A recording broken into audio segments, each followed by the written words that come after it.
আহলে হাদিস ভাইদের সাথে হানাফি ভাইদের কয়েকটা বিষয়ে গরমিল আছে না নাই? গরমিল আছে। যেমন তারা হাত বাঁধে বুকে, আমরা বাঁধি নাবিতে। তারা আমিন বলে নামাজে জোড়ে, আমরা বলি আস্তে। এই কয়েকটা বিষয় আমলের আর ইমানগত কয়েকটা বিষয়ের ব্যাখ্যায় একটু গরমিল আছে। তো ব্যাখ্যায় তাদের সাথে ইমানগত বিষয়ে যে গরমিলটা আমরা দেখাই, এটা আমি তত্ত্ব তালাশ করে দেখলাম, এটা হানাফি আর সালাফি দ্বন্দ্ব না। দ্বন্দ্বটা হচ্ছে সালাফিয়ার দেওবন্দি দ্বন্দ্ব।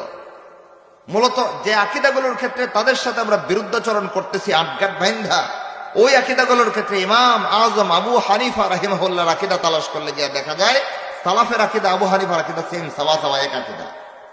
বরং বিচ্যুত হয়ে গেলে আকিদার ক্ষেত্রে আবু হানিফার মানদণ্ড আমরা ছেড়ে দিয়েছি। এমন বহু আকিদা পাওয়া যায়, আমি খুলে বলবো না, খুলে বললে আবার তাদের মিছিলটা জোরদার হয়ে যাবে। বোঝার যোগ্যতা রাখে না, মিছিল দিতে পারে।